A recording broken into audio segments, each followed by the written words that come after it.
Now we're going to talk about one of those biologics, and this is roughly the agenda. So I think we should always focus on a patient. This is one of those typical cases that we see, years of skin disease, shorter duration of arthritis. We have to work our way through methotrexate and leflunomide before we can even get access to a biologic that's reimbursed, or a targeted synthetic that's reimbursed. And we often see this kind of flare after an intercurrent infection. Next slide, please. So what would you do next is the question. So this role of the 17 inhibition, we've heard how effective it is. Now there's a more novel agent that blocks both A and F. And we are clear that bimekizumab in particular blocks 17A homodimer, 17F homodimer, and the heterodimer A and F. And we're also clear that the skin, even though the F is 1/10 the potency of A, in skin there are 30 times as much F driving the innate immune cells to produce cytokines. And even peripheral blood has something like 20 times as much. So to block the F as well as the A has important pathogenic potential. And now there's more than just one.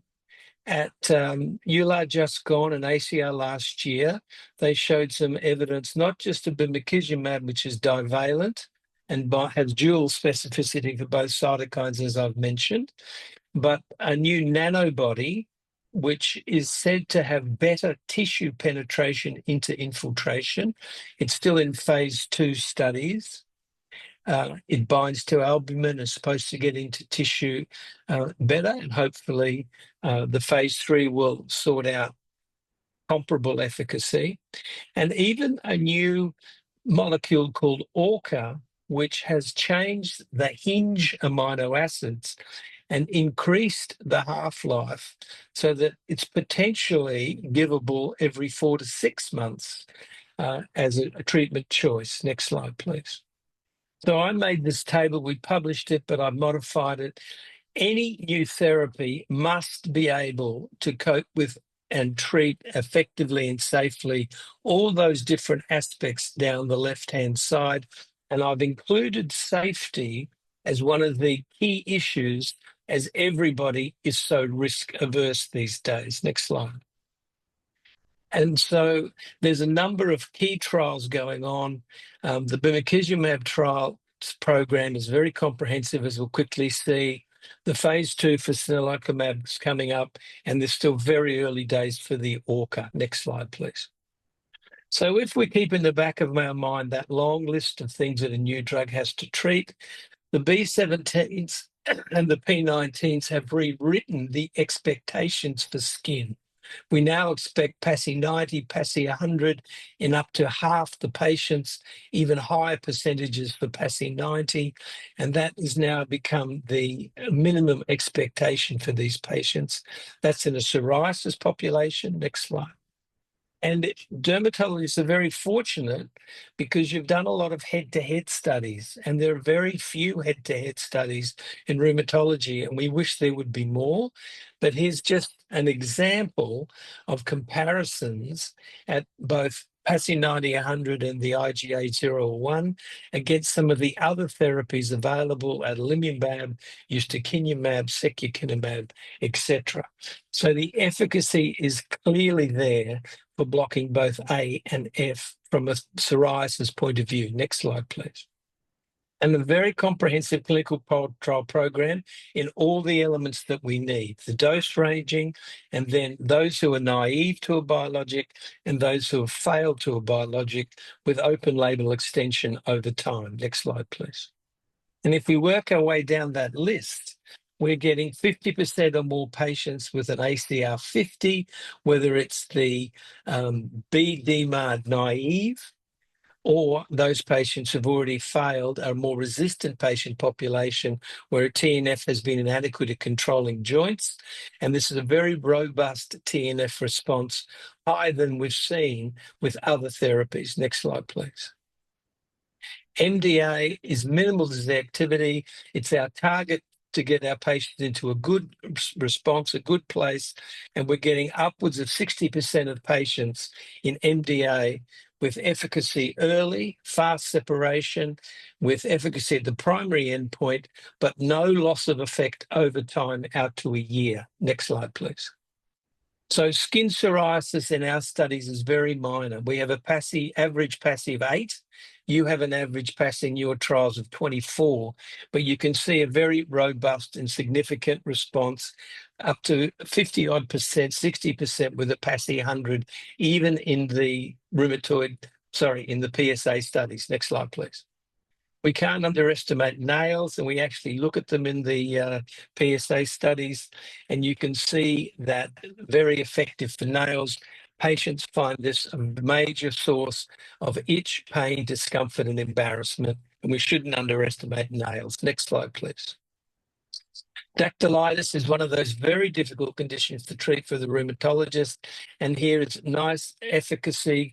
Grey is placebo, blue is 160 milligrams. The dark blue is placebo caught up by switching over to the bimekizumab. Very robust responses, no loss of effect out to a year. Next slide, please. And these are people with 100% clearing of their dactylitis. Next slide. Enthesitis, this is taken from the axial studies, but again, you've jumped ahead one, but enthesitis from the axial studies shows that it works very nicely. And if you believe the hypothesis that enthesitis comes first, synovitis comes next, and damage accrues after that, it's important to have efficacy for enthesitis. This is a simple slide to show that 80+% show no evidence of radiographic progression and very low incidence of uveitis, and even begs the question if blocking F may be a treatment for uveitis. Those studies are yet to be done and confirmed. But we can tell patients based on this data, we'll have more than half of you in remission, we'll have 90% of you completely cleared skin or over time, and we'll have 80+% with no evidence of damage progressing. Next slide, please. Safety is always the other side of the coin. And for us, the important issues are opportunist infection. I live in the Asia Pacific where TB is a huge issue. Fungal infections, TB, there's very little, if any, TB signal with the 17 inhibitors. And apart from some minor oral candidiasis, which the derms can treat very easily, with the only fly in the ointment is whether there is new onset inflammatory bowel disease or not. And that's one of those things that we're cognizant of. We screen for both on history and a calprotectin if there's symptoms. And we can use that very cheap, simple test as a rule in, rule out if there's any issues and sort that out very quickly. The biggest plus for the 17s is that it includes the axial component. The biggest fly in the ointment for the P19s is that the axial treatment remains to be proven, and a very large study is under the way to try and answer that question in particular.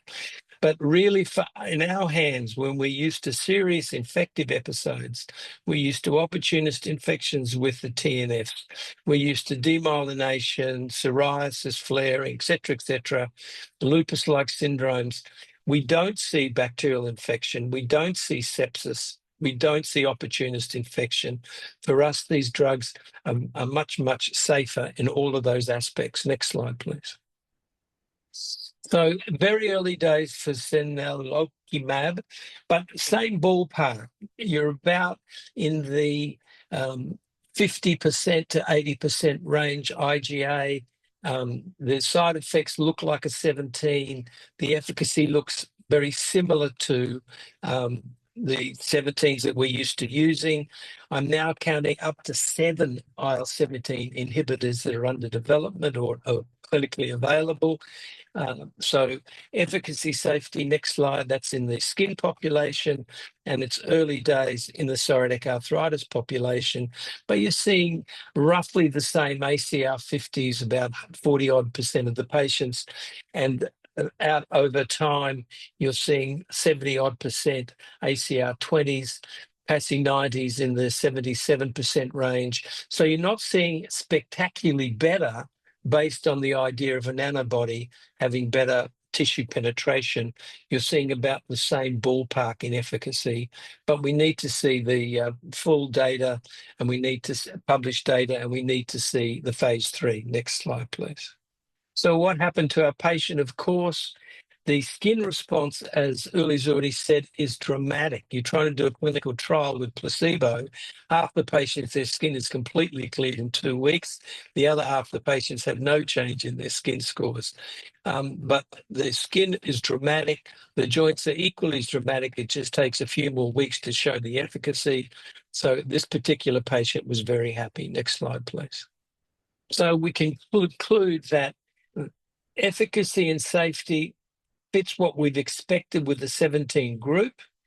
In the TNFIR studies, numerically, they had superior responses to what's been seen with the other 17s. The heads-to-heads have some superiority over other agents. In the psoriasis world, this is an agent that covers all those elements, whether it's dactylitis, enthesitis, whether it's nails, skin, joints, and importantly, the axial domain as well. And the question of uveitis as a possible treatment is one of those intriguing elements that really needs to be sorted out and followed up, as the other agents that inhibit 17 are neutral on uveitis. They're not a treatment. I don't believe they exacerbate it either. So there are a couple of new agents in the pipeline, and I will conclude with that. And the next slide will show us some questions that we need to think about. One of them, and I'd be very interested in Uli's thoughts and Paolo's thoughts, where do you put the 17A and F dual inhibitor in the treatment landscape for both skin and joints? And who's the patient population most likely to benefit, and what are the key research directions? Paolo, where do you place the A and F group in your armamentarium? Yes, thank you very much, Peter, for the presentation and also for the question. There is a medical response and an administrative response.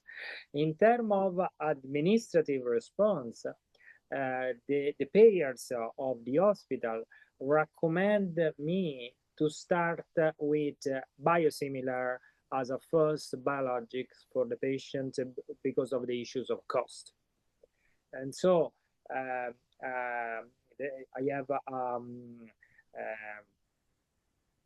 a must, let's say, to start in at least 85 of new patient candidate to biologic with a biosimilar, either ADA or USTE. In case of failure, I'm free to select another class, anti-interleukin P90 inhibitors or IL-17 inhibitors. And this is the administrative response. In terms of medical response, I think that, of course, the severity of psoriasis is a criteria for selecting the dual inhibitors, because also the very bad psoriasis are respondent to bimekizumab if compared to adalimumab or to other drugs.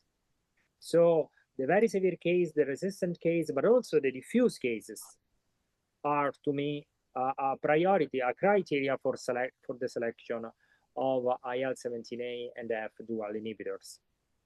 But also, when I have a patient with diffuse psoriasis and arthralgia, that is not a diagnosis of psoriatic arthritis confirmed, but still is an arthralgia.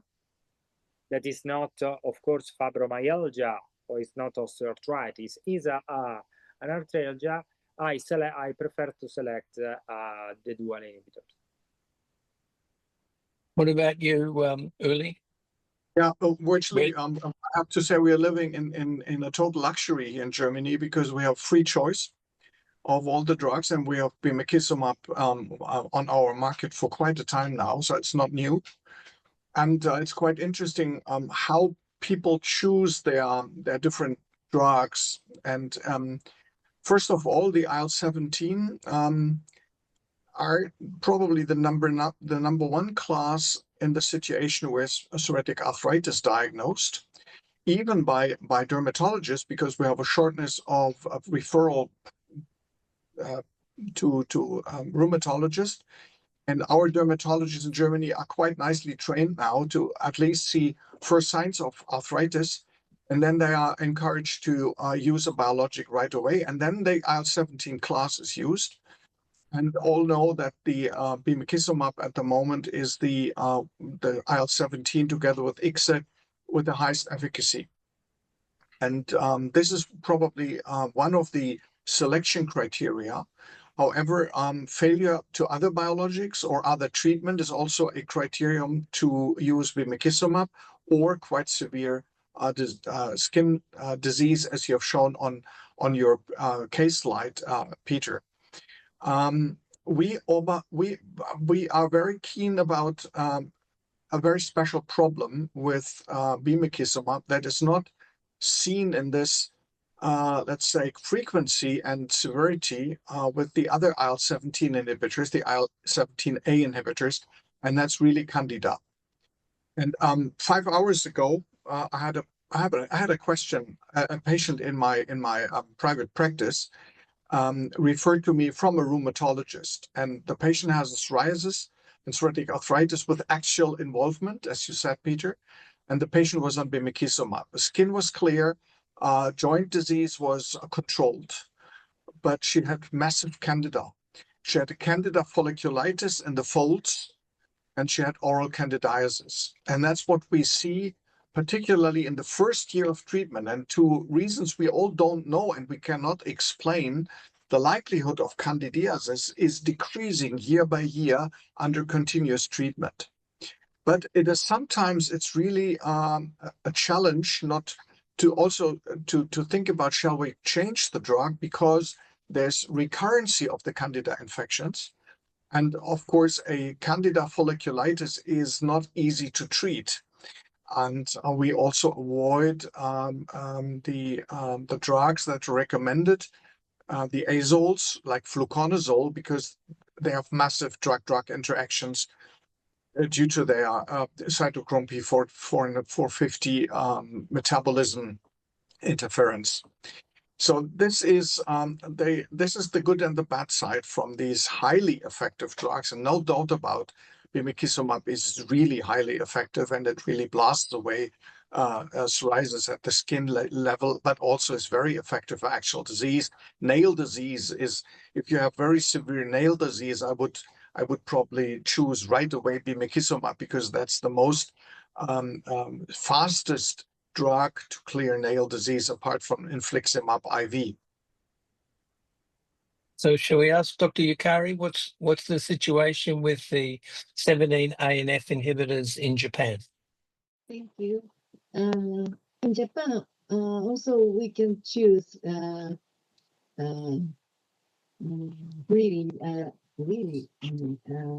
IL-17 or IL-23 inhibitor, but for skin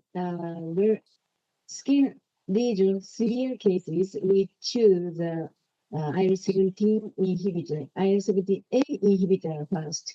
And then it doesn't work. We usually change to IL-17A and F inhibitors. Yeah. So, but in clinical trials of IL-17A and F, we have many